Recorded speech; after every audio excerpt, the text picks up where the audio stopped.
What's going on, everybody? Welcome in to the very first episode of Lobbing Scorchers Kickoff. This is Ari. I'm going to have Niko with me shortly. He said he was signing on right at 8, so he should be here in a second. Thanks for tuning in. Mark, what's going on? Good morning, man. Give people a couple seconds to trickle in here. Audio sounding good. Camera isn't cooked. All right.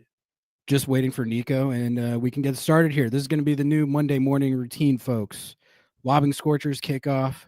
Ari and Niko. We're going to be talking Seattle Sounders, MLS.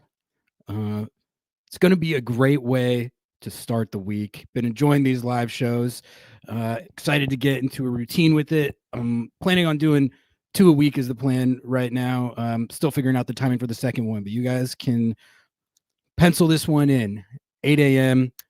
I am a tech god. It's sounding good. Hell yeah. Don't have my co-host here yet, but he should be here any second. How's everyone doing? Hope you all enjoyed the Super Bowl. Go Birds. I enjoyed the Super Bowl. That was honestly the most fun I've had watching one in a while. I know Noah's happy. Go Birds.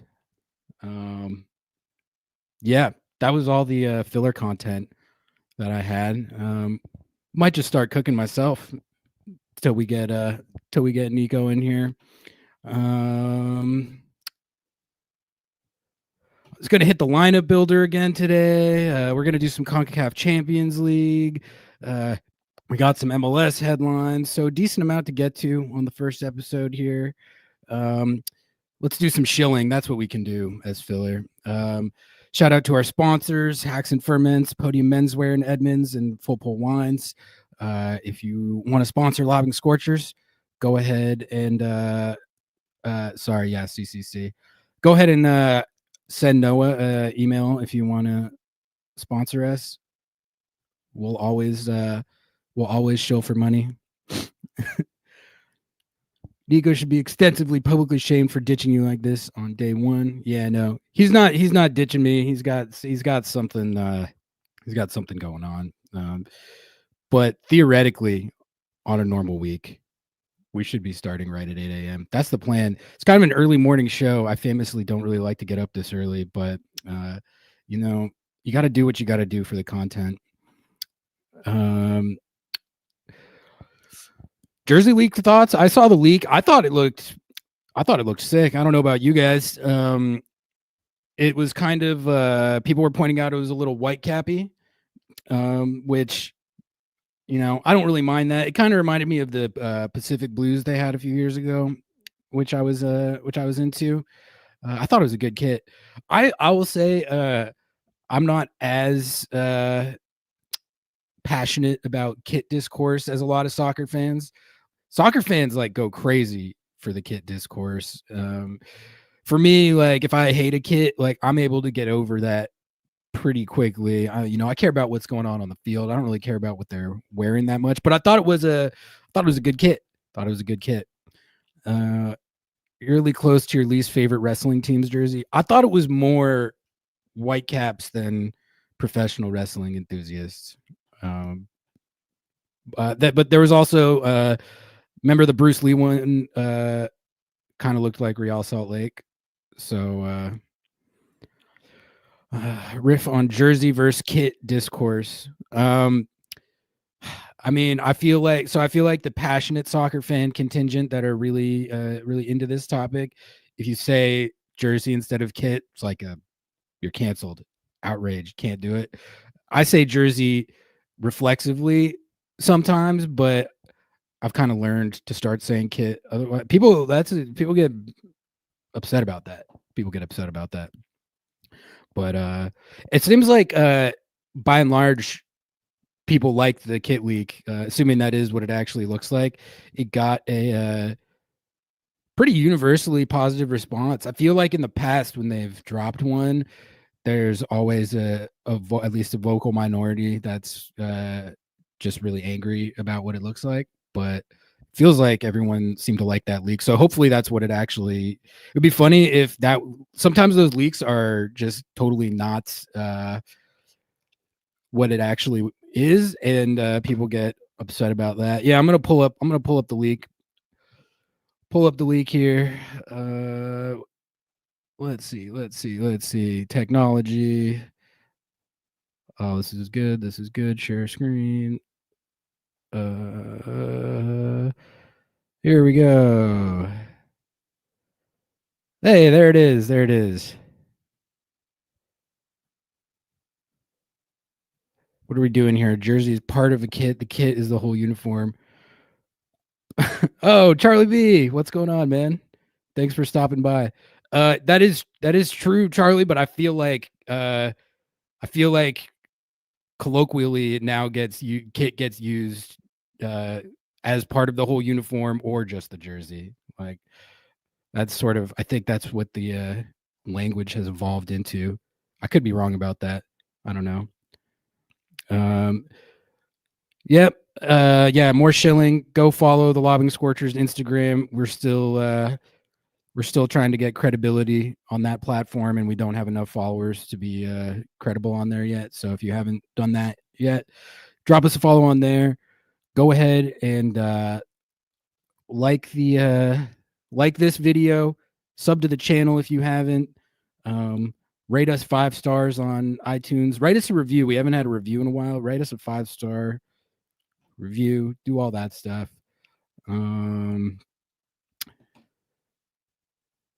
Yeah, Britishisms, kit refers to everything. Okay. All right. See, like this, Mark, you got me in trouble for weighing in on this. Now I'm taking heat for not knowing the difference in terminology between jersey versus kit. Kit meant that, then you wouldn't have to say full. Okay, all right. That's a good point. 5 minutes into the new show, already taking heat for kit discourse. All right. I guess we can just get it rolling. I think Niko should be pulling up at any moment, but I don't know where he's at. So but normally it'll be both of us every Monday. There he is. Okay, I knew he was gonna pull up. Here we go. All right. Pull him in. Niko, what's up, man? Can you hear me? I got you. Are we on already? We are live. Lobbing Scorchers Kickoff, episode 1. Excited to do this with you. I think we're going to have a lot of fun this season. I think the people are going to enjoy this show. Basically, folks, the plan is we're going to be doing a lot of Seattle Sounders coverage on here. We'll be reacting to the latest game, whatever game just took place. We'll be previewing the next one, and then we're also going to take a look at the league from a national lens. You know, we both follow the whole league quite closely, so all the big storylines and headlines from around the league, we're going to be looking at those as well. And as I said in the description, taking advantage of Niko's full insider knowledge of both the Seattle Sounders and MLS. Anyway, that was a long spiel. Niko, how are you doing this morning? Good to have you here. Hey, I appreciate it, guys. Sorry, I was having a little bit of technical difficulties. I still feel a little bit bright, but here we are, just hopping back on with my guys from Lobbing Scorchers. Now, it's going to be a reoccurrence. It's going to be a thing on Mondays, and I'm excited for it. It was a good weekend. Got some good food last night. Got my fantasy football championship belt in front of everybody. So, man, I feel good. It's a good Monday today. Congratulations on that. You didn't win the league that I play in with you, but I mean, you know. I know. What I get second? Third. Yeah. Michael Pogson, new YouTube member. Thank you, man. Appreciate that a lot. If you want to follow Michael's lead, that's a great way to support the show. Become a YouTube member. Also, just reiterating to you guys, if you want to guarantee that your comment in chat gets shown on screen, you can always make it a super chat. Not obligatory. I'm just saying that you can, because I don't see every message that's in the chat. Niko, I guess let's just jump right into it. We were while we were waiting for you, we were looking at the kit leak here. So I guess first of all, let's just get your real quick thoughts on this. What seems like the response has been largely positive. What did you think when you saw this? Yeah, I think it's nice. Anytime that we go from a kid as popular and as impactful as the last couple of ones we've had with the Jimi Hendrix and the Bruce Lee, you're off to not really meet that same bar or standard. So I like it. Obviously, and I've learned this throughout every single Jersey league. You got to see it in person. You know, the picture's never going to do it justice. I initially hated the Jimi Hendrix one when I first saw it, and then I mean, in the leak photo, then you saw it in person, and we're like, man, this is amazing. So I'll wait for the context. I'll wait for all the design details. I'll wait to have it and look at it. But it's nice. It's definitely not one that immediately rubs me the wrong way with the colors or the design. I think it's all right. I loved the Jimi Hendrix one. That was one of my all-time favorites, both the aesthetic and just like the story and message behind it. But you know what? Whenever people ask me my all-time favorite kit, remember the black kits with the it was like the kind of more neon green that they were wearing it during the famous Portland game where Dempsey had the hat trick. That one, I thought that was the coolest kit ever, but that's just my kit opinion for whatever that's hey man, as somebody that wears or has 80% of his wardrobe be black, I love all black kits. So yeah, I like that one for sure. I have a little sentiment for the Xbox 360 Halo Unlimited Edition that they put together. I like that one. But of course my favorite is the Bruce Lee kit, just because of everything that has to do with. Yeah, so that's my favorite, but this was all right. Again, it is. I don't hate it. There have been some that immediately I don't like the design of. There was one a couple of years ago with like the little squares in the front. That one I didn't love. But yeah, this was okay. I feel like it's safe, sort of color and pattern use by Adidas on this one. And again, we'll see what the little details on it will be. All right, that was good kit discourse. I didn't even have that in the outline, but that's why these live shows are fun. You guys can throw topics at us, and we just go from there. All right, Niko, let's get into some Sounders stuff off the top here. The first thing I wanted to ask you about. So a few days ago, I was just sitting here working my MLS desk shift, minding my own business. Have an email from Sounder at Heart hit the inbox with the headline. Hold on, I'm going to pull it up here because I'm a tech god and I can share screens. I got an email with the title, "Could Nicolas Lodeiro return to the Sounders?" And I was like, "What? What's going on with that? Is that a thing? I hadn't heard about that." Niko Moreno floats a rather audacious idea on the latest What We Learned this week. So that's a show that you're doing with Jo, correct? So definitely tune into that. But I'll admit, I started listening to it, but I didn't finish it. So I haven't yet gotten to the part where you talk about Nicolas Lodeiro. So I still don't really know what's going on. So why don't you inform myself and the audience what you were talking about with it? Like, is this like a theoretical thing, or was there some sort of smoke that you heard to this? No.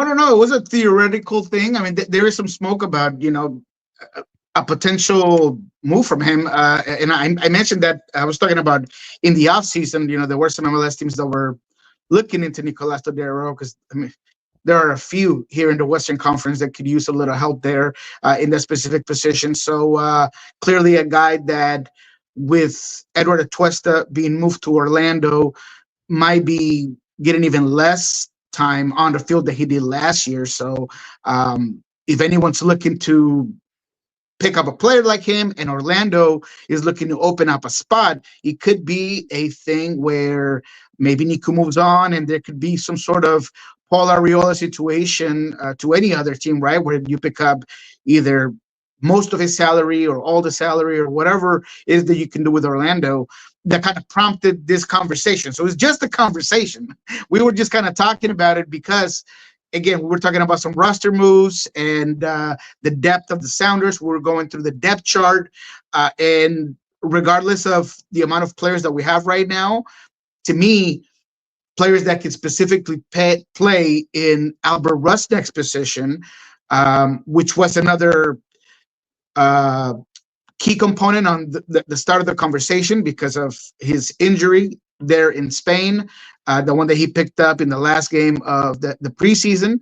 And then some of the conversation talks about, him having that perhaps chronicle situation with his hip that he mentioned he was going to have to deal with the whole season.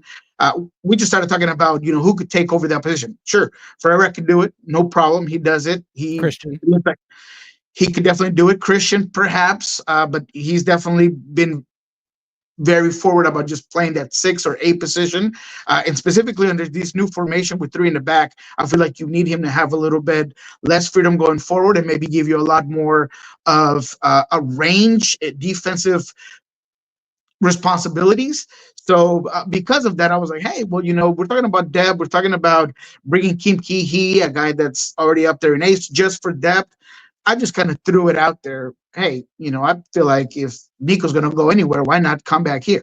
So it was more of a conversation about his situation, Orlando's roster, and what he could potentially do for the Sounders in terms of depth.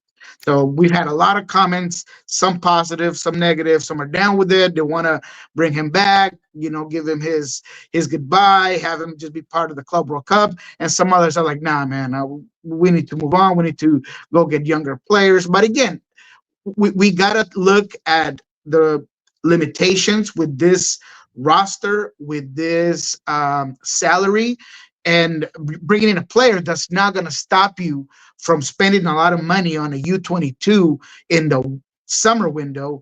I feel like it's a good idea. I feel like it's a win. I feel like, again, it gives you a guy that is proven that he just scored off the set piece, not his, forte, but he just scored off a set piece here in the preseason for Orlando. But hey, I'm down with it. I like it. I don't know about you. He didn't have a bad year last year for Orlando. He was more of a rotational player than a week in, week out starter for them. But he did pretty much what he always does, which was put up close to double-digit assists in like part-time duty. And he's probably the most freakishly physically fit person I've ever seen. So, on a low number as a depth piece, like I personally, I wouldn't mind it. It would just have to be not with the implication that he would be like a carry the load week in, week out starter. Bad Sequel says, I would be super excited to have Niko back, but just curious. I feel like the locker room sort of moved on a bit and has developed new leaders and new vibes. Could Niko coming back throw things off?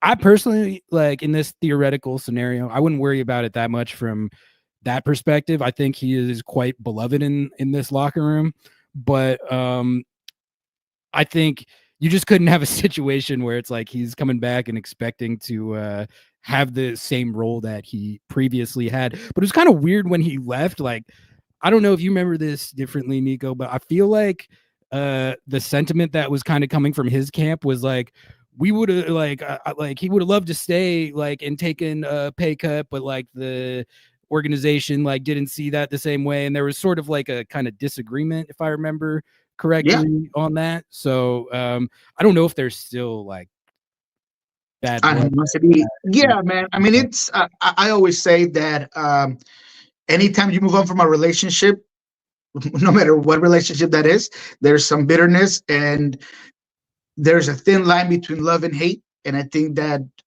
Niko loved this city and he put every single drop of passion and blood and sweat into getting the team to be in probably the most successful MLS team over the last decade, when they had their run to the CCA championship and all that. So whenever things don't go your way and maybe you don't get the sentiment back that you thought that they had for you, it's very common to feel that way. So soccer players are impulsive. Soccer players have, their own egos. And again, I wouldn't necessarily focus on the ego part, but more of, man, I've put everything into this team and I feel like I should get this and I'm getting this. And that's okay. There's a sentiment that you can feel, but once you move on, you're always going to have feelings for that relationship, especially when you put in so much time, so many years, so much effort. So I think he would be open to it. I don't know. But again, this is just a point of conversation, food for thought, something that we with Jeremiah decided to kind of touch up on, and then he kind of blew up. So yeah, man, it's just a thought. We got some good discussion on it in chat right now. It's funny, like you said, some people are all about it. Some people are like, no, we got to move on. So I think it's kind of a more unexpectedly polarizing topic than I would have thought. All right, next topic, Niko. Next thing I wanted to hit with you. So on our last live show, when I was running it myself, we were playing around with the lineup builder, and I was toying with like first choice 11, like what the formation was going to be, and then we were having some fun kind of like plugging in different names into different spots. So I wanted to pull up the lineup builder with you. I've assembled what I put as the first choice lineup here. And then I'm going to hit you. This is going to be a new segment idea, actually, that we're going to test out. It's going to be called Is This Stupid or Am I Cooking? I had a couple of lineup ideas that I was just sort of freestyling. And I had one idea in particular that I'm going to run by you and see what you think. So pull up the lineup builder right here. We got, all right. Can everyone see that? Can you read that, Niko? I know it might be small. It's kind of small on my screen, but I can see it. Can you see that? Yeah, I can see it. You might have to just upload the names a little bit. One second. I'm trying to zoom in, see if this works. Hold on.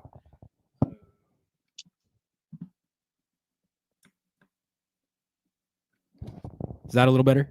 There you go. That's a little better. Absolutely. Right. I'm gonna have to scroll, but at least you can see the names better. All right. So this is what I came up with. This would be my personal preferred first choice 11. It's a 3-5-2, which is like a from what I've been told, I didn't watch the games live, but what I've been told is this is pretty much how they were lining it up. So the 3-5-2 with Nuhu as third CB, so he's not left wing back anymore. You got Nuhu, Reagan, Ymar as your three CBs.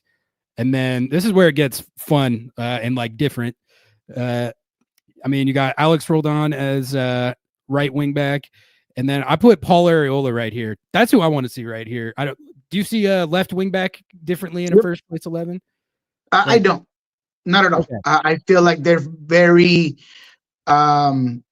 They've made up their mind, and obviously they would like to have him on the right side because to me, that's where he is more comfortable. But with the injury to Reed Baker, Whiten, I feel like that he provides the best solid substitution there. He works it well, and he got in a couple of really good positions in that last preseason game. I mean, Jordan basically gives him a gimme right in front of goal. He unfortunately doesn't make it, but he's putting himself in those good positions. He is not as quick and smooth on that last pass in the final line as he is on the right side. But when you look at the depth chart, I feel like he does the best job for what you want to get out of the left wing back position. And he works the inside channels very well. And so the way that they were working as well is Ferreira was dropping low and working kind of as a double cam with Albert Rusnak, and sometimes even deeper, just to get the ball out of the back and just to get another option guy. And he was creative. He created a couple of opportunities with really good passes towards Jordan Morris behind that defensive back line in the last preseason game against Hammerby. And so because of that, that left wing back has to be able to tuck inside a little bit more and do a couple of things well in those inside channels, just so it's a little bit more free-flowing anytime that either Ferreira or Jordan or somebody just drops to that outside channel, and you could just have a little bit more of that unpredictability and more numbers forward, which is without a doubt the whole point of this new nuances and adjustments and concepts for the Sounders team. So yes, I think he's the guy that will do that for you at left wing back. So you were saying the first choice position for Areola though would be right wing back, So just before we move on here, in a scenario where you have everyone healthy, would you be starting him at right wing back in a first choice 11? And then if so, who would you put on the left? No, I don't. Again, I feel like he's more comfortable at right, but unless Alex is not available or Alex is struggling, I'm still betting on Alex. I will stay confident in him. I'm not going to give up on him, regardless of having a very up and down season in 2024. So I would leave it like that. I don't think that there's anyone else in this roster that can essentially do what Arriola can do. And if there's anyone that I would even think about doing it, and they tried this out, by the way, it would be Paul Rothrock at that left wing back position. That's one of the things I was going to get to. I think the rest of it is relatively straightforward. I mean, you got the Obed Christian double pivot, Rusnak as the 10, Ferreira Morris is kind of, I see him as, I kind of see that as Morris like up top, and then Ferreira is more of the second striker, kind of playing off him. I don't know. I have to watch him more to see exactly how that plays. But this is okay. So this is the first point that I wanted to get to. Mark says not starting Pedro de la Vega. Exactly. That's like the whole thing, is that when you actually map it out like this, he sort of ends up as the odd man out. So I was kind of looking at this and thinking about, like, is there even a theoretical way to work him into this lineup right here? And I mean, I came up with really one course of action that you could take if you were trying to put him in this lineup. Tell me what you think of this. And chat, I fully recognize this is kind of, it could be a stupid idea. It could be a stupid idea, but just bear with me. We're talking theoreticals here. All right. I'm going to show you where I might plug him in here, and then we can talk about if it would actually work. I might plug him in right here. Left wing back. All right. Think about this.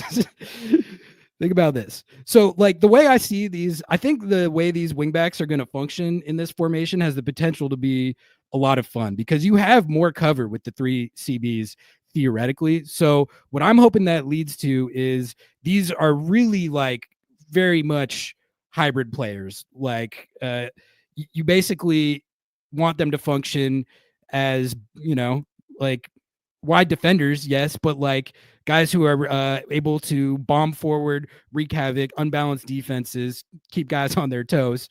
De La Vega, the problem with putting him here, obviously, is that there's like very little defense in his skill set profile that you would expect from a wingback.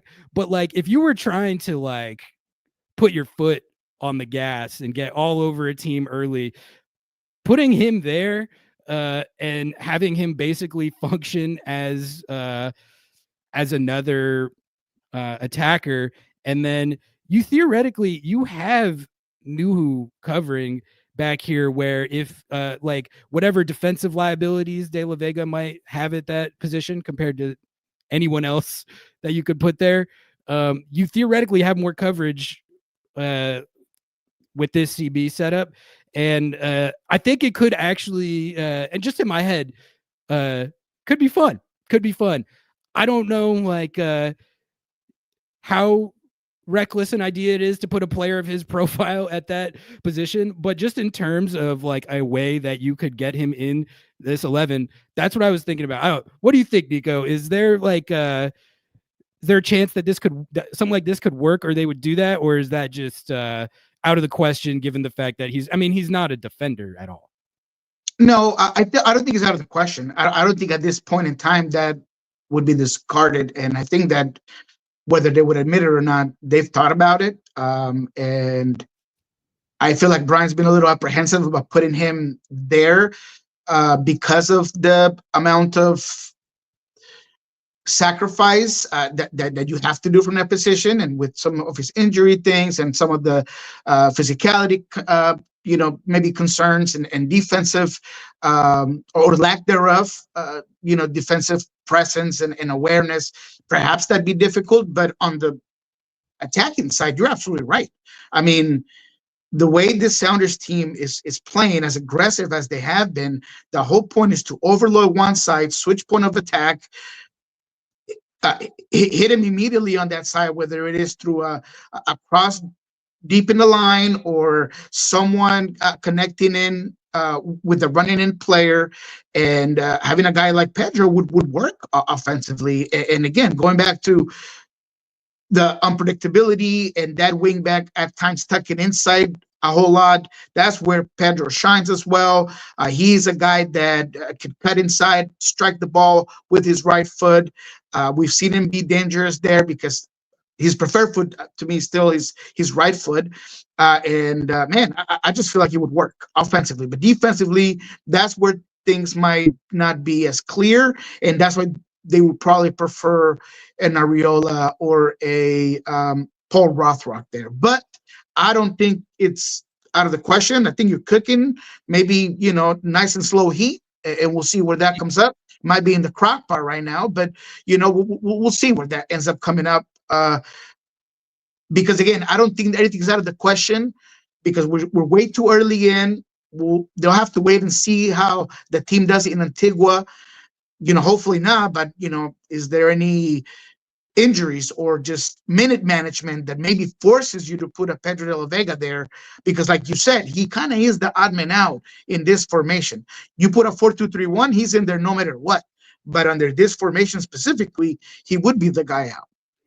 Noah says I'm spamming that side if I'm an opposing team. And yeah, like that is the risk you run, and it could backfire. That's exactly what teams would try to do. But with Nuhu back there, you have probably the defender in the league that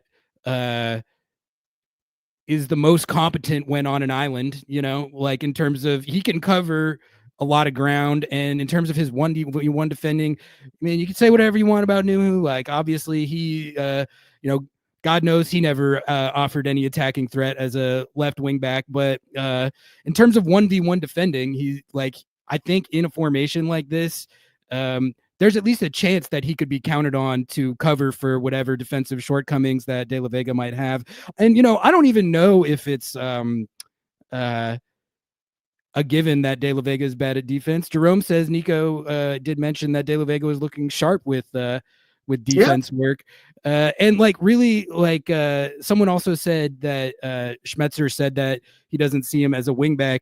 I mean, this like in what I'm talking about here, he's really not like he wouldn't be playing wingback. It would be basically just like having him be he would be another attacking winger, and that's how it would play. And then I guess you would just have to see what ramifications it would have on defense. Noah wrote a lot right here. I'll read all this, I guess. I'll humor him. Nuhu's too reckless going forward, though. I think he's a solid defender, but pairing him with someone he isn't locked in with is bad news. We saw it with Cody Baker in preseason. Yeah, all right. Oh, there's a lot of potential pitfalls to it. But okay. You guys think all good comments. And again, looking back at the preseason, I mean, there were a couple of times, and both of the goals against Hammerby that ended up in the 2-2 draw happened off of miscommunications, the team getting really high, but that's how they're setting it up. They are playing aggressively. They're committing a lot of numbers on defense and offense. So essentially, there will be issues, and it's going to have to be, what do they call it? Basically, design gambles that you might have to deal with, and so it all depends. But that's why I don't think there's anything out of the question. And yes, I mean, no, it's absolutely right. There were issues with Cody Baker himself getting caught up. Both of the goals are on his end. One, he loses the marker completely. He's tucked inside way too much. And on the second goal is a race where the pressure didn't get there. They were able to beat you with 2-3 passes. It's a foot race. The Yammer's out of position. He's a little too high. I think it's Christian Roldan's trying to catch up, and all of a sudden it's a cross to the far post, and that's where Cody and Nuhu, nobody's really covering the running player, and that's where they had that argument. So there are going to be moments where these new adjustments that you're putting together, you're going to have to flatten those out. You're going to have to work out the kinks, and it's just part of the whole preseason. So we'll see how that works out. But that's why I don't think it's out of the question. And to the comment about Pedro, yes, he's definitely looked better defensively. He's definitely looked in better form, better condition. But it's very different to have trigger points defensively up in certain parts of that 3-5-2 if you're part of the inside of that midfield rather than a wing back. You are a lot more subjective to putting your whole team in a really difficult position by not tracking back and not coming back there than maybe up here. And then up here, you're also kind of working against a team that's working out of the back, right? So your pressure is more forward and you're not having to track back as much. And that's where I'm having my concerns with Pedro is how much can he really work on that flank defensively. But again, it could be something that you might see. I'm definitely not saying that you might not see it. Maybe you'll see it. Yeah, and to Noah's point about Nuhu being reckless going forward, he is when he plays left wing back, but like theoretically, with him playing as a CB back there, I mean, I would hope he would not be like I think they would tell him just hang back and cover and let De La Vega do that stuff going forward. I don't know. Noah thinks it's a dumb idea. All right. What do you think? What do you think about this? What do you think about this right here? How about this? Rothrick. Try that on. And I'm leaving De La Vega there. That could be fun. And the thing is, Rothrock is a dog on defense. So like you don't really like I honestly kind of love the idea of deploying him like this, you know, because I think his skill set actually it's definitely like more two-way than De La Vega. So no, 100%. And that's why he's a better fit, right? You expect him to have that second wind, to have that ability to get back and forth. I mean, he's a guy that lives on the specifics of doing that dirty work, if you will, doing that kind of thing where you're pressuring, you're pushing, you're getting back, right? That's why I like a guy like Kalani. I feel like he's a guy that will get signed because he can do those things for you at that wing back position. So he's very much like that. More of a guy that's going to beat you athletically than technically, although he's shown us, you know, Paul Rothrock has shown that he has a lot of quality as well. But he would be a guy that I feel like the coaching staff would be more willing to bet on than Pedro de la Vega, right? And plus, you want Pedro de la Vega maybe to catch the ball higher up the field than you do Rothrock. So with all that said, I still don't know if the right side will be good for him, because unless something atrocious happens, whether it's physically or, you know, a fall off with Brian, that's going to be Alex's spot without a doubt.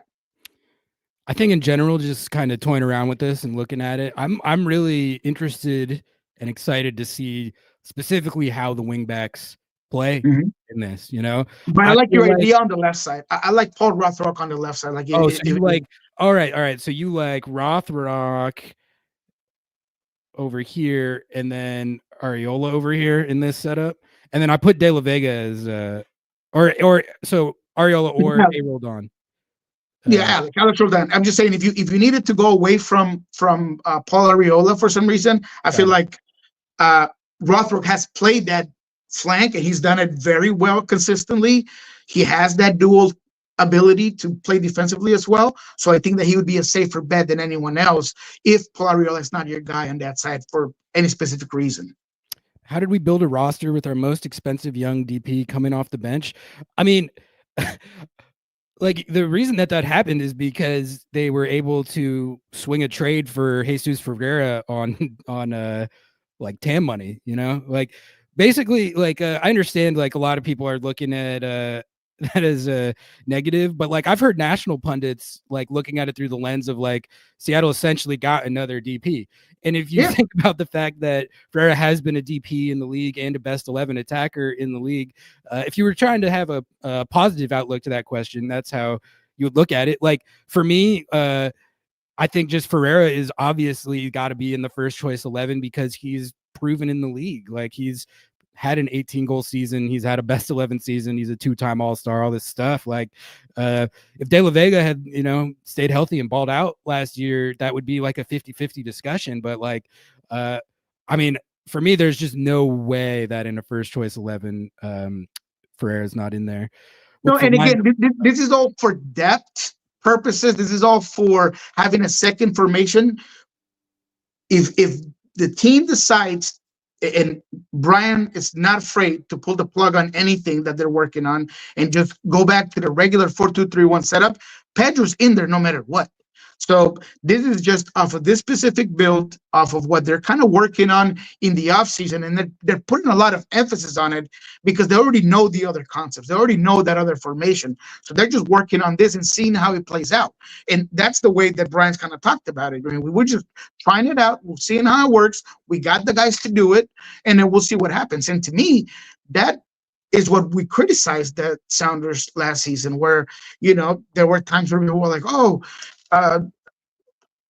do you know what the starting 11 is going to be? I was like, absolutely. My son knows the starting 11. I mean, everybody knows the way that Seattle's going to set up this year. There's going to be a little less on that. And to me, that's a positive for your team. What's the lineup if De La Vega hits his potential this year and you can't keep him off the field? That's a good question. Let's talk about that real quick, and then we'll move on to the next topic. Okay, like I feel like in that scenario, this can't be this formation, right? Like, right. It would have to be. So let's change. Unless what you're cooking in the crock pot, ends up being real tasty. That works, but like plays out. I understand that is kind of an out there, probably not going to happen in reality type idea. So let's live in reality. So, all right, let's see this. Got it all. So this would be Vargas right here. And then De La Vega, I mean, in a scenario where he hits his full potential, is he playing? I think Rusnak is the 10, right? Yep. And he would be right here. De La Vega will be on your left, and Ferreira would be on the right.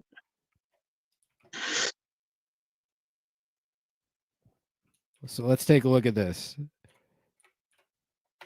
What do we think of this? I like it. That's my favorite formation. And I don't mean to contradict myself, because I have liked so much of what the team's been working on in Marbella. And I like the aggressiveness, and I like the pressing tones, and I like, the concepts. But I feel like you could do some of that, and not all of that, from this same formation with this specific personnel. But to me, if I had a choice, and you were like, Niko, it's a do or die game, put your best 11, this is the way I would set it up. Okay. In a do or die game, you would rock this over the 3-5-2 that they've been drawing. Yeah. Okay. Right now. Right. I mean, right now. Yeah. I think overall, these are what you call good problems to have. And honestly, like it's fun in preseason to like think about this stuff, but then like once injuries and absences and fixture congestion hit, like this stuff, pretty much without fail, I've realized over the years that like with all those things taken into account, you can pretty much there's like often a lot less lineup debate than you anticipate there being. Just with whoever you have at your disposal, it kind of dictates itself. All right, let's move on to the next topic. We kind of cooked for a long time there, and we only have like 15 or 20 or so minutes left. But let me say something real quick. Yeah, go for it, and then lineup, the next thing. When we look at this lineup, when we look at the depth component of it, and I'm going to go ahead and bring it back to the way we started, and kind of just conclude the whole first segment that we just put together. If there's something that I have not gotten out of the Marbella camp, is that Danny Masovsky is a guy that you can trust to hold the fort for 2 months if you need him to. If there was something that happened to can't cannot, right? I feel like if we're not just looking at this season, but moving forward, it is very obvious that there is a need to maybe and almost certainly use the U22 spot on a striker. that can give you a view to the future, that can come in and maybe be a guy that you can rely on if there was something that happened to either Jordan or Ferreira. And that's where I bring the whole point of, if you get a guy like Niko on, let's say, league minimum, or, kind of a Kimki situation where he's just coming in for, pennies, and you put the U22 player on the striker position, because if Obed ends up leaving, as we all think he will in the summer, then you'll get another body in Niko Lodeiro to be part of that center midfield, and you get to use the U22 where you kind of needed the most right now, which is at striker. I told you that I was very open to bringing in a wing back at one point in one of our early Lobbing Scorchers episodes, but after looking at the players that could play those wing back positions, there's a lot more possibilities and a lot more depth, if you will, than you have at striker. Because right now you just got three, right? I mean, you have no one else. You have three strikers. That's all you have. And to me, having a U22 guy wouldn't just help you right now, but it'd be kind of nice to say, hey, this guy is our future striker, right? And we're looking at Jordan at his age, and, Ferreira, he can play off of him or could play with him. To me, it kind of feels like that would be a good scenario. Look at what the Galaxy just did with Dejan Jovic. I mean, like these U22 signings, it's possible to hit. It's possible to hit, and that's actually a good segue to our next topic. I wanted to hit some league-wide stuff before we get out of here. And there's been some movement in the last couple days, and the Galaxy have been they've been the most active team. Okay, sorry, I got to here we go. Okay, Galaxy have been the most active team. They've signed a couple of U22s, if I'm not mistaken. Let's pull up this first guy here. We've got per Tom Bogues, LA Galaxy finalizing deal to sign Brazilian youth international forward Matias Nascimento on loan from Botafogo, who Seattle's playing in the Club World Cup. That's one U22 initiative signing. And then they signed another guy, didn't they, Niko? Sanabria, Uruguayan, U22, 5 goals, 4 assists, and 46 appearances, all competitions for Nacional. Niko, do you know much about these guys, these U22s that the Galaxy just signed? And what do you think of kind of how they're handling their offseason, having to shed all this salary after MLS Cup? Man, yes, I do know mainly and specifically with some media members that we're pretty connected because of the whole Niko coming from Nacional. So I know more about Sanabria than the international Brazilian that's coming in. So he's a guy that I really like for the midfield. He's going to be more of a guy that they'll be working on and polishing to eventually take over perhaps a Fagundes position at some point. But he's very versatile, could do a lot of things. He's a guy that you might not see it in the stats, but his IQ on the ball is underrated to some, and is what could potentially make him a really good player moving forward. I could see this being a guy that, like Oliveira with LAFC, came in, played some minutes, was productive, and then you sell him out. Or, the same way that happened with Diego Rossi at one point. I mean, he is a guy that to me has a lot of potential. His ceiling is really, really high. I have a little concern about his adaptation to MLS play, the physicality, the amount of traveling, and a whole bunch of other situations that only happen here in MLS. But overall, the talent is there. I like that move. And the one that you didn't mention is the Christian Ramirez, but we talked about that already. But to me, yeah, this LA Galaxy team, man, they're really putting something together down there. They seem to have those pillars in Peck, Push, and Paintsel. And now you just add a couple of other components, not to mention, of course, Royce. So this is a team that, man, they seem like they could be a problem once again. The Galaxy realized one of the most overlooked MLS hacks to get around the roster rules and regulations, which is that if you just sign Christian Ramirez, he's going to score goals for you. Like, I've been saying, like, dating back to his Minnesota United days, that he's an underrated striker in the league. There was like a period of time where it seemed like no one wanted him. He went to Scotland, was still scoring goals. Everywhere he's been, he scores goals. And if you look at his MLS career, he never gets like full-time workload. They never give him run as like the really first choice number 9. The only time in his career where that happened was with Minnesota, and he scored like 14 or 15 goals. So yeah. I'm with you. Like, I think that was with the knowledge that they literally could not keep Joveljic.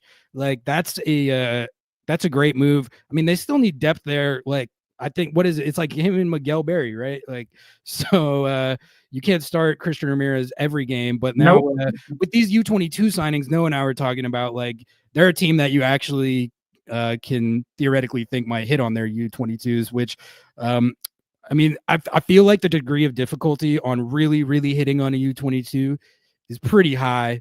And I mean, but they did it to the greatest effect of anyone so far with Yo. Yeah, and they're smart because, I mean, they did lose Delgado and Brugman. So now you get a guy that could potentially fill those positions, but with a lot of a higher ceiling.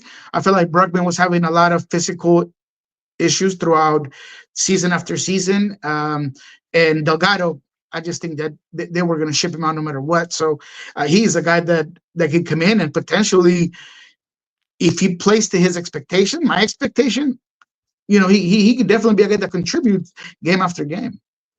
Question for Niko. Assuming that Obed gets sold for $10 million this summer, what are the odds that the Sounders go after a second U22 player and not just one with a transfer fee like that? To clarify, go after 2 U22 players and most of just one U22. I think that they're using the U22 spot already, so they only have one. So I would have to look at it again, but I think that the plan is just to bring one. So I would say that there's a high possibility that they use that, like I said, more on a striker than at a center midfielder. And Jeremiah reported this, but obviously this year, because of them playing the Club World Cup, they have an additional purse of money that they could potentially use, and there's some GAM that I think is up to $1 million that they can use and they have to pay back or something of that nature. So depending on that sort of target that they're going to bring in, they will use that, of course. But I'm pretty sure that they're only looking into signing one U22 player because of the restrictions and the current setup of the roster. But I'll look into that for sure and seeing if that's a possibility, and we'll put it out here for you guys for sure. Tyler says, we're talking Galaxy. I'm out. Tyler, it's a Galaxy podcast. Has been for a while. I don't know where you've been, but we've been talking about the Galaxy for years around here. All right. I have one more MLS story I wanted to ask you about, Niko, and then we're going to talk some Concacaf Champions Cup and then get out of here. According to Tom Bogues, FC Dallas and San Jose Earthquakes are 2 MLS teams having serious talks for FC Cincinnati star Lucho Acosta. Nothing agreed yet with either club yet for the former MVP, since he wants resolution as soon as possible as they push for Portland's Evander. So this story with Lucho and Evander has been going on all offseason. They're both disgruntled. They're demanding transfers. Lucho Acosta reported to camp finally, but he seems pissed off. He's like training by himself. Pat Noonan seems unhappy with pretty much all of his star players. They're dealing with that. Evander does not want to play for the Portland Timbers. He doesn't. Nope. Like he literally has said outwardly that he does not. Cincinnati is trying to get Acosta out of there and replace him with Evander. Niko, like, have you heard anything about this that suggests like what might happen, and also just like, what do you think of this whole situation? Okay, so with some inside information, I mean, I could tell you that I'm totally with you. Evander will not play for Portland, and he's had almost a year or a little bit over that where he's wanted out, and whether it was back to Brazil or he wanted to move, there was a clear idea of him just leaving. I don't think it has to do with the coaching. I just think it has to do with the team. I think it has to do with the pay. And so he'll be gone. And it's kind of going to be a domino effect, right? Depending on where Evander moves. And is it going to be Cincinnati? Does Lucho go? And then Evander goes to Cincinnati? Or how does that kind of work out? Lucho's situation, talking to people close to his camp, seemed like it's less egregious, obviously, but to my understanding, and this is just my opinion on what I've read and what I've talked to people about, he just wants one more big payday, right? And that's okay, right? I mean, when you're a player that is at a certain point of his career and you're coming from a very good season and you've played for a team that has consistently been good thanks to what you provided, and you want a last big check, now that you can have it, hey man, that's just part of the business. Teams treat players like business pieces. It should be okay for a player to at times treat a club like a business. So if he wants a bigger paycheck, I think that's the whole situation with Lucho. And that's why I think that if I'm a betting man and looking into FC Dallas' current roster situation and how much capita they've cleared, if you will, I think that's going to be his landing spot. I think if Lucho goes anywhere and he gets a big payday, it's going to be from Dallas. So we might see him a lot more often here in the Western Conference. And then Evander will move to whatever team that Lucho didn't go to. So it's a little bit like that. I feel like Evander could also be a guy that would work well in Cincinnati. I don't know if him and Pat Noonan would see eye to eye, to be quite frank, because I don't want to call Evander a diva, but he's a diva. They're both being divas all preseason. Like if you're FC Cincinnati, like you're pretty much functionally replacing your current diva with a guy who he's doing the exact same diva thing to Portland. I think but Lucho's less egregious, right? And hearing from players, I have heard really good things about Lucho Acosta, right? As a player, as a person, and work ethic, a whole bunch of things. With Evander, let's just say that there's some various comments where it goes either way. It's not as clear cut that he's a really good key player to bring in, right? So that's where I kind of put them in a different place, because when you have those sort of comments about a player, I just don't love it. Yeah, so this story, I mean, it's obviously relevant to Seattle because if Lucho Acosta goes to FC Dallas or San Jose, that strengthens either Western Conference team that, I mean, both of those teams are full-on rebuilding, but San Jose have gotten a lot of positive press from the pundits this offseason. They got Chicho Arango, they got Joseph, they already got Christian Espinoza. If they get Lucho Acosta, that would be a big get. To me, when I look at their offseason, I'm still like, okay, like, you got a couple good strikers. You already kind of have your Lucho Acosta, and I guess Espinoza is a wide player, correct? And Lucho, they could put him more centrally. But I'm also like, you guys gave up 78 goals last year. Yep. 78, Niko.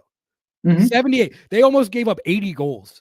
So like, I mean, it's kind of what we were talking about last time.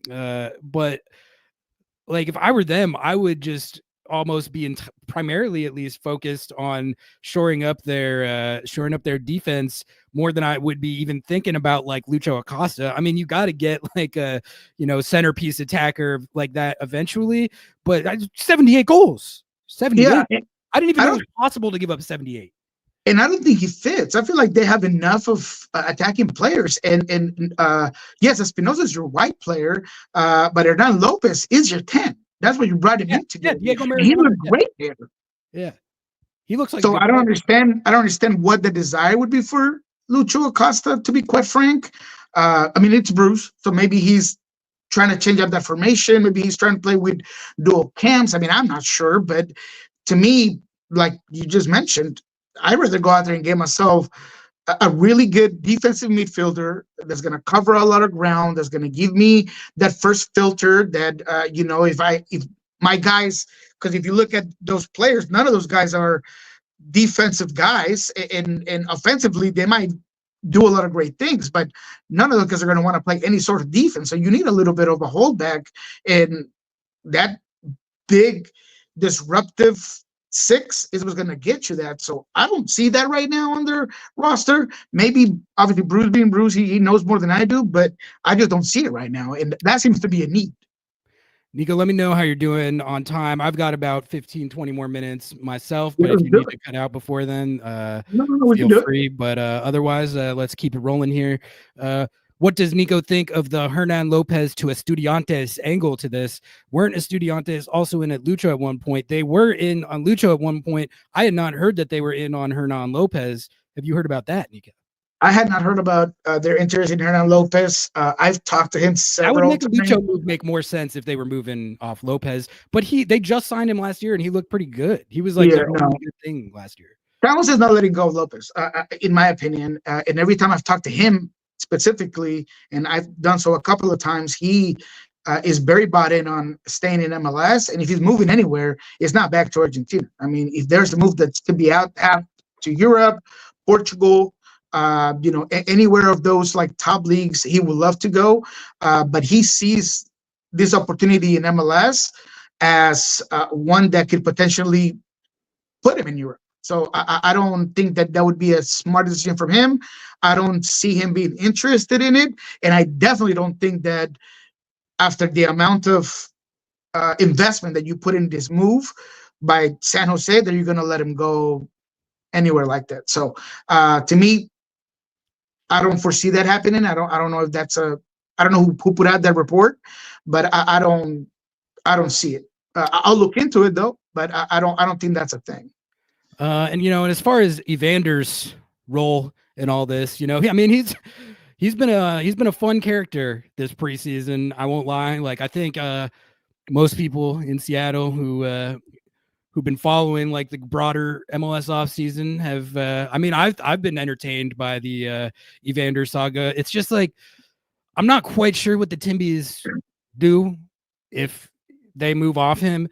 I mean, for whatever drama they've had with him, he had 15 and 19 last year. He was one of the most productive players in the league. He scores bangers, but their team, it's not like their team did they miss they got blown out in the playoffs, right? That's what happened. Mm-hmm. And that's sort of where all the discontent started, is they got 6-0'd in the playoffs, and Evander was like, what am I doing here? I don't know. Like, I feel like if they have to move off him, they're in a pretty rough spot. It's kind of like the situation that the Columbus is in with Cucho.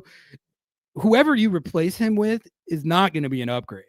When you're talking about a top 3 to 4 player in the league, like, unless you get a top 3 to 4 player in the league as your replacement, which is pretty hard to do, you're pretty much baking in a downgrade. So, we'll see how the Timbies handle that. But again, like, they can score goals, but they can't defend. They're like a more competent version of the San Jose Earthquakes right now. So we'll see where he ends up. But like the drama of all this is certainly notable. No, I'm with you. I think it's going to be, no matter what happens, at least in terms of talent, Timbers won't be able to replace it. So they better be ready to come up with a strategy to just build up the collectiveness of that group and maybe get that sort of productivity from various guys. But he was their best player. He was the guy with the magic at his feet, and they played to the rhythm of his drum every single time. If he was having a bad game, they were having a bad game. If he was having a great game, they would have a great game. I said it several times last season where it was like, no Evander, no party. I mean, it didn't matter what it was. If he wasn't on point and he wasn't rescuing this team that gave up, 56 goals last season, they just needed him. They needed him everywhere. So can they replace him with a couple of guys, perhaps productivity-wise? But you're not going to have that X factor, that game changer at his position. And look, I like Jonathan Rodriguez. I like Santi Moreno. There's some good players there, but there's no one that could do what Evander did for Portland last season. There's few guys in the league who can. Cameron Johnson asks thoughts on Phil Neville being linked with the Deportivo Ligma job. Have you heard about this? I have not heard about this. I haven't heard about that either. That I mean, I don't know. I mean, I said it when he got hired. Like I never really understood like what was so electric about Phil Neville's Inter Miami tenure that made him a slam dunk hire for the Timbies. I don't think anyone here like cares who they hire. Like if they make a bad hire, that's great. But it felt like Inter Miami was like pretty dysfunctional and not very successful that whole time, and then they got rid of Gio, who was a pretty good coach for them for years. And I mean, I think that was a lateral move at best. But like, I guess with that in mind, it doesn't necessarily surprise me to see him linked to another job. But yeah, Cameron, I haven't seen that report. No, but that one might have legs because, like you said, I mean, it seemed like Phil Neville's a guy that's riding on his last name and probably a very good agent, and he's just going to be taking jobs until he doesn't get anymore. Because I have yet to see. Oh, man, this is tough. I don't want to say it like that, but I just haven't seen enough from him really influencing the team strategically. I think he's a rah-rah guy where he's a motivator, but when things tend to need him to do more on the tactical end, he tends to fall short. And that's just an opinion. And again, I don't like to say these things because I'm not a coach and I don't have the certifications and the experience that these guys have. But to me, going from my experience, going over things that I've talked to certain coaches, and covering the league as long as I have, I just haven't seen enough from Phil. And if he's going somewhere, I wouldn't put it past him. We are closing in on the final 10 minutes of the stream, guys. If you have a question that you need answered, you can drop a super chat to guarantee your comment gets read. I don't think we've gotten one on this stream, which is fine, non-obligatory. But if someone could hit us with one, that'd be cool. I don't like the goose egg. Goose egging is embarrassing. We're just starting, it's 8:00, right? I mean, we're just going off of this new timeline and stuff, so we get it, but we want you guys to be involved, man. Get your question answered. Maybe I'll drop some names if you ask them. So just come on, man, get a super chat for us. One super chat. It's all I ask. All right, last topic here. Let's talk about some CONCACAF Champions Cup.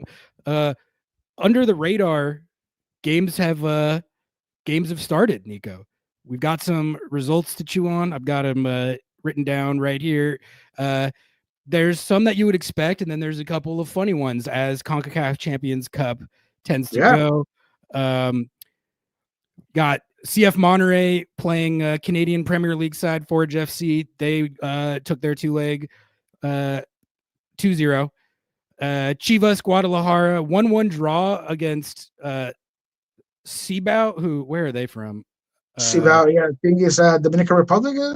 Dominican Republic. So that's kind of not the result that they. Well, I guess it was on the road. So 1-1 on the road in an exotic. No, that was an ugly game. That was an ugly game. That's why I haven't watched any of them. So, but like, I don't know, like even again, a random team from the Dominican Republic, like if Seattle had a road match there and they just gutted out a terrible, ugly 1-1, like sometimes you got to do that in CCC.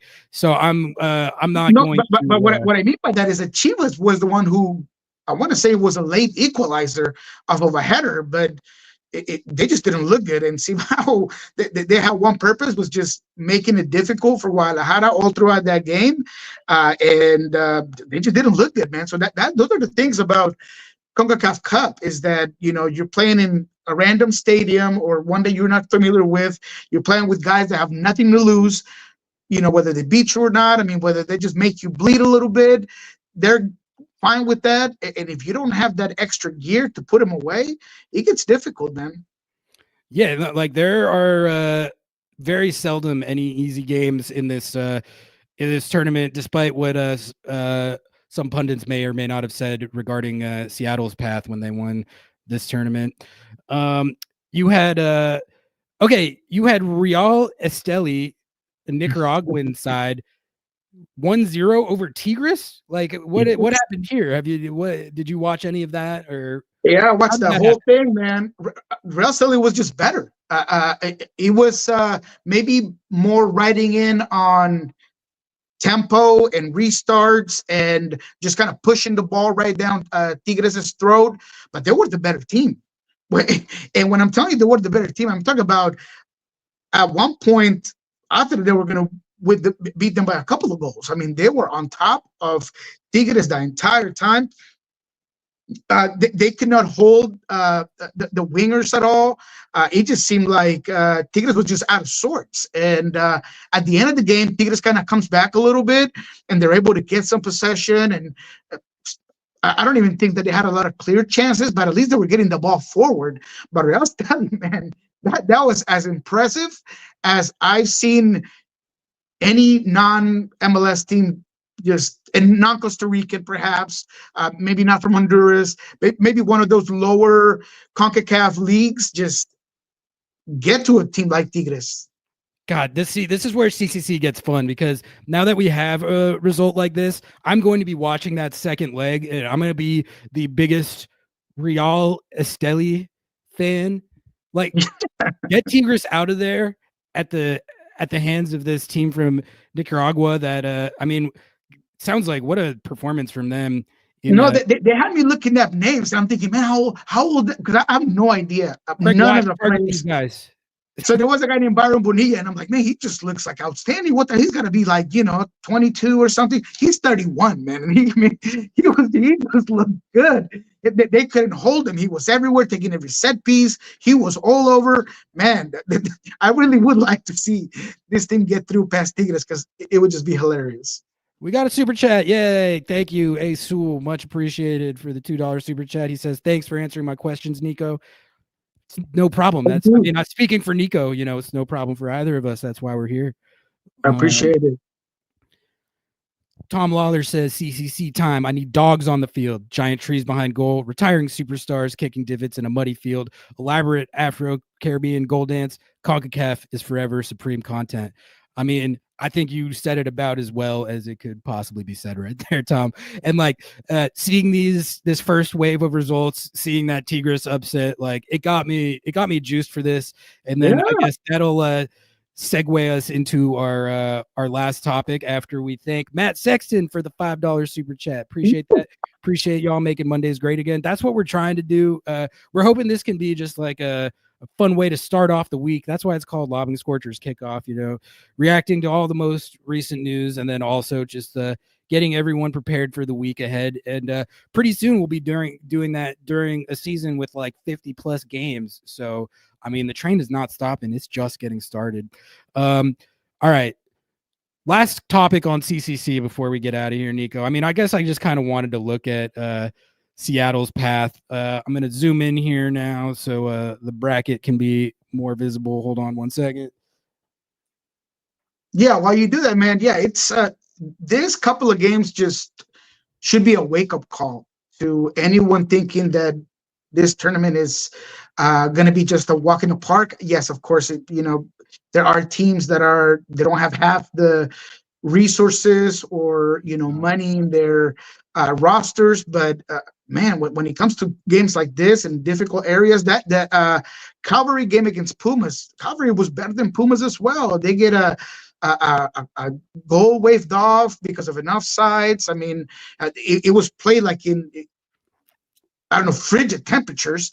But man, it was a game where Pumas just couldn't get it right. And maybe it was because of the weather and all, whatever you can think of, but they put it against Pumas, man. So Seattle going against Antigua, you want to make sure that you go out there and you leave it all on the field. You put your A team, you're nice and ready for some physical play, for some divots on the ground, for, a dog coming off the bleachers. I mean, all type of CONCACAF situation you could think of, a raccoon, whatever it is that you might think of that you have seen on CONCACAF, that's what you need to prepare for. Every year I watch it and I think I've seen it all. Like, I promise you guys, there's going to be like 5 or 6 things that happened during this tournament where we're like, what did I just watch? What did I just watch? What is going on? Niko, have you scouted up in Antigua? That's what they're called, right? Yes, Antigua. I have not done my research on Antigua just yet. I do have a guy that always helps me out with the information that they're in Guatemala, so I will be talking to him. Do you know, like, roughly, are they in upper? Well, I guess they're in Champions League, so Yeah, they must have. Do you know how they qualified? yeah, they were one of the top teams, and I don't remember if they were the winner out of the last league, but they're definitely one of the top teams, without a doubt, that they're in Guatemala. Okay, I mean, it should be a good matchup. I would say. Okay, last question on them. Like, would you say they're roughly similar in quality, or is there a big difference between, say, like, remember when Seattle played Club Olympia from Honduras? Oh Like, no, no, would no, you no! say Olympia is they're much better. Olympia with under Troglio and those players that they had, that was a quality team, I remember regardless how of. Albert Elise uh, kick-started his MLS career in that series against Seattle? Man, I'm just saying. I think that this team is definitely below some of those teams, but that doesn't mean that you can, have a hard time, especially with these new concepts for Seattle. They want to make sure they have everything ironed out, and you don't allow one goal, and then for them to just park the bus on you, because it's going to be difficult to beat out a team like that. All right, let's just take a look at this group right here. I mean, it's a tough group. Like, there's no doubt about it. Looks like you got Club America in here, you got Chivas in here, you got Cruz Azul in here. Niko, just looking at this, I mean, how do you feel about Seattle's chances just in general? Because I look at this group and I'm like, okay, this is pretty daunting. But like, at least with Chivas and Cruz Azul, I think those are toss-up matchups. Like, I really do. And then Club America, it seems I don't really know that much about where their status is right now, but I just know that they're pretty much always a factor. So that's one where I'm like, that would be a mountain to climb. But it is to me, it looks like a hard group, but not impossible. It's not like the Club World Cup group where I'm looking at it and I'm like, okay, we can probably just. It's Anyway, not how do you like see the that. group overall? No, I think it's a difficult group when it comes to the Mexican teams in that area, right? I think Cruz Azul is a really good team. That's where Bogota is at. That's where Giacomakis. I mean, they have a lot of quality players in Cruz Azul. Actually, I just watched the game this weekend.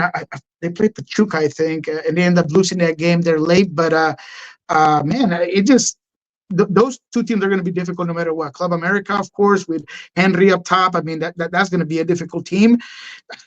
The chances for Seattle, man, it's just hard for me to just blurb something out without having seen them personally play. I'm hoping that the preseason game here against Louisville is open to us. I will be going to Providence and Swedish clubhouse here in a little bit and seeing how the team looks after the Marbella camp. But I think I still have to see before I can predict whether or not they will get far in this one. I would say that to me, the probability that they'll win this tournament is probably at 15%. That's what it always is, though. That's what it was the year that they won it, So Noah's been saying that he thinks it's the tournament that Seattle has the best chance to win. I mean, when I look at Brian Schmetzer's record in the playoffs, I think that's kind of always what I'm going to say is the most likely trophy for Seattle to win. This is the one that I want them to win the most. Think about if they won it twice. That would be bragging rights. That'd be ridiculous. That'd be ridiculous. Anyway, I'm excited for this. No, look, they actually they won against Pachuca. So I was watching that game. It was a late goal, but you look at that roster, man, and look, Kevin Mier is a fantastic goalkeeper playing from the back. He's so good. Dita is a Colombia national team center back. You got Rivero, you got Charlie Rodriguez, Giacomakis, you got Romero, Bogots on the other side, Rotondi. I mean, this is the team that Cruz has a quality squad, man, and it's a team that's been working together for quite a long time. I feel like Seattle will really struggle against a team like that.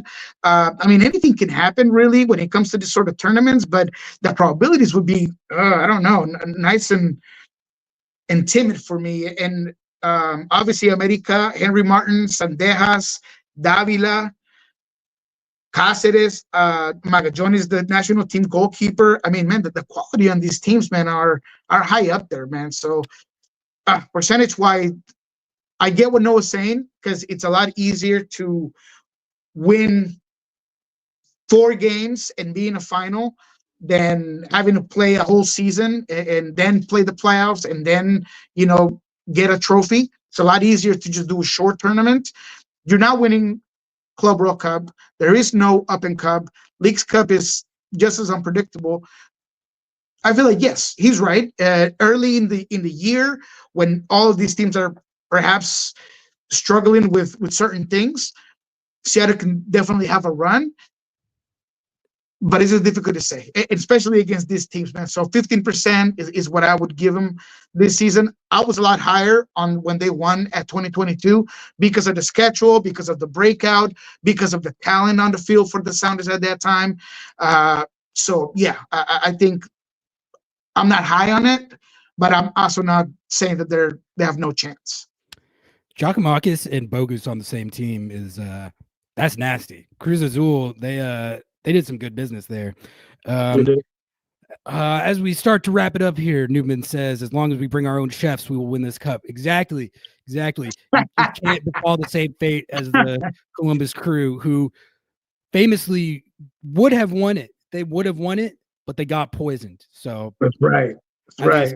So they say, to this day, we're still not sure exactly what happened. But anytime you're playing tournaments like this, you got to be ready for them to turn off the heating. Bringing your own chef, like we say it jokingly, that's legitimately no, they should do that. No, all teams do it in South America. That's what you do. You bring your own chef. You make sure that everything's taken care of. And again, you got to be ready for them to turn off the AC in your locker room. Oh, we're having issues with the AC. They pull out all the stops. Absolutely. They care about the alarms being turned on in the middle of the night, 2 a.m. the night before. There's all kinds of stories when it comes to this sort of tournament. So you just got to be ready. Charlie B with the $2 super chat. Thank you, man. Much appreciated. Thanks for tuning in. It's awesome to have a national pundit in the chat, and also I'm gonna see you in like 10 minutes on the content call. So appreciate you, man. Niko, any last topics or takes that you wanted to get out there on this Monday before we wrap it up? That was pretty much all I had as far as CCC coverage, MLS coverage, and Sounders stuff. If you have any last questions for either one of us, go ahead and drop them in chat. Niko, you got anything else Sounders related that's on your mind, or even MLS? Yeah, I had a guy, Sean Quinn, I think he asked me on X. Shout out Sean Quinn. About Albert Rusnak, and he admitted to us that he had that chronicle thing on his hip, and the cortisone shots and all that. And he had a good question about how much did the team know about that when they re-signed Rusnak for the DP. I'm going to try to ask a little bit about it and see what we can get out of it. Maybe I'm making too much of it. But it is what he said, and you got to take him by his words, right? I mean, he was concerned when I heard it in the last scrimmage, so I don't think you're making too much of it. It's it's a thing that it's a thing. So I want to know, I want to know what's going on. Is it a reoccurring? What is his why is the reason that he came off? Jeremiah was told that it wasn't a big injury and that it was precautionary. But what we talked with Jeremiah in that show is that Brian at times can be very, cautious with what he said. And, we brought up the Paul Rothrock situation where he missed 1 practice, 2 practices, and all of a sudden he's out for the year. So, you never know. So I'm going to look into it. I'm going to ask about it and see, what was the decision-making there. And did they know that he had this, this issue that maybe he's going to have to work through? There's no way they wouldn't have known. I mean, I'm with you. Physicals in these situations. So, I mean, if there was any indication that it was chronic to the point where he would be missing extended time frequently, you got to believe there's no way that they would have signed him. Yeah. So what I want to basically say out of it is that I have no idea, no insight into how serious that is, and if or that's the reason why he came off. I'm going to ask today and try to figure that part out. Again, I wasn't trying to make a big deal out of it because Albert is very honest. He's very transparent. He'll let you know what's going on about anything, about the fact that he has no idea who he's playing next week because he just doesn't watch MLS and he doesn't watch other teams. He just wants to go home and relax. And I like that about him. So I don't want to make it seem like he told us something that he didn't want us to know, because he was just open about it. So that kind of tells me that it's not something that's incredibly serious. But to me, it was concerning, and it is concerning. So I'll get more information on it. We'll bring it back next Monday and make sure that you guys have all the insight on what I find out. But I appreciate all the super chats, man. You guys keep it going. My boy Noah always working, of course, behind the scenes, man. Ari, man, thanks for the production is great, man. I feel like I'm over here on like a top network. I'm a technology god. Yeah, wow, exactly. Man. I'm basically like I'm fully professional live streamer technology guru over here. Yeah, I think that is a great place to wrap it up right there. Thank you all so much for tuning in to the very first episode of Lobbing Scorchers Kickoff.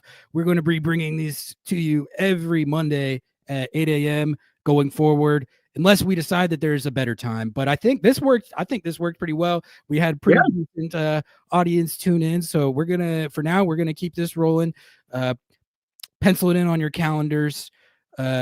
Like, comment, subscribe, write us a review, sub to the channel, like the video. Shout out to Hacks and Ferments, Podium Menswear, Full Pull Wines for sponsoring us. I think that was all the shilling. If I missed any shilling, Noah, shill in the chat. We're gonna get out of here. We'll catch you guys next time. I might do another stream before Monday. We'll see. So I'll let you guys know if I do that. But till then, we out of here. Ciao.